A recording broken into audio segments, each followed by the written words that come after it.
এই ডালের চচ্চড়িটা যে খাবে এই প্রশংসা করবে। হোটেল স্টাইলে একবার বাসায় এই ডালের চচ্চড়িটা খেয়ে দেখেন, মিনিমাম 2 থেকে 3 প্লেট ভাত খেতে পারবেন এই ডালের চচ্চড়িটা দিয়ে। ভাই বিশ্বাস করেন, একবার এভাবে রান্না করে খেয়ে দেখেন। প্রথমে আমার এখানে হাফ কেজির মতো মসুর ডাল আছে, আর এই ডালটা ধুয়ে আমি প্রায় আধা ঘন্টা থেকে 1 ঘন্টার মতো ভিজিয়ে রাখবো। এখন হাফ কেজি পরিমাণ এখানে আলু আছে, আলুটাও ভালো করে ছিলে একদম পাতলা পাতলা চিরি চিরি করে কেটে নিচ্ছি। দেখেন আমি কিভাবে করে আলুটা কেটে নিচ্ছি, এভাবে করে আপনিও আলুটা কেটে নিবেন।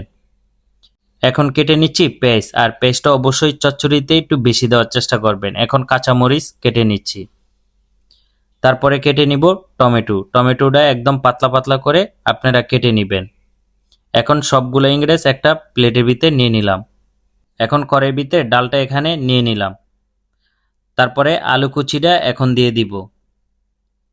আর ডাল চচ্চড়িতে অবশ্যই আলু আর ডাল আপনারা চাইলে সমান সমান দিতে পারেন। আমার এখানে হাফ কেজির মতো মসুর ডাল, হাফ কেজির মতো আলু আছে। এখন দিয়ে দিলাম পেঁয়াজ কুচি, তারপরে দিয়ে দিলাম টমেটো, এখন দিয়ে দিলাম কাঁচামরিচ।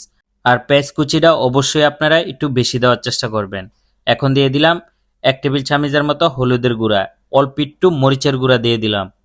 এখন দিয়ে দিলাম 1 টেবিল চামচের মতো লবণ, তারপরে দিয়ে দিলাম অল্প একটু জিরার গুঁড়া, এখন দিয়ে দিলাম অল্প একটু ধনিয়ার গুঁড়া, এখন দিয়ে দিব সয়াবিন তেল, তারপরে দিয়ে দিলাম 1 টেবিল চামচের মতো আদা রসুন পেস্ট। এখন হাত দিয়ে খুবই সুন্দর করে ভালো করে মাখিয়ে নিব।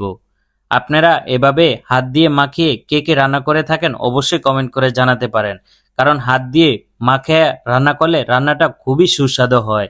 এটা আমার আম্মার কাছ থেকে আমার শিখা। এখন দিয়ে দিলাম একটা তেজপাতা, তারপরে কিছুক্ষণের জন্য এই ডালটা কষায় নিব।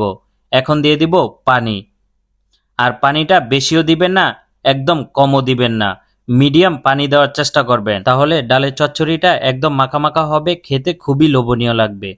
ডালের চচ্চড়ি কিছুক্ষণের জন্য রান্না করে নিয়েছি। এখন 2টা ডিম ভেঙে এভাবে দিয়ে দিলাম, দেওয়ার পরে খুবই ভালো করে মিক্স করে নিব। আর ডিমটা দিলে খেতে আরও বেশি মজা লাগে।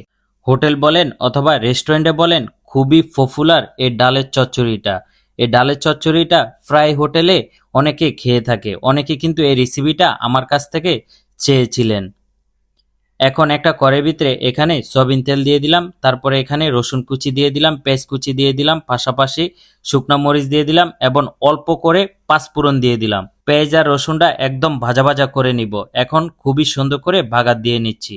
এভাবে করে এই ডালের চচ্চড়িটা আপনারাও বাগার দিয়ে দিবেন। লাস্টে স্বাদ অনুযায়ী লবণ দিয়ে দিলাম, একটু জিরার গুঁড়া দিয়ে দিলাম, ধনিয়া পাতা দিয়ে দিলাম। আর ধনিয়া পাতাটা দিলে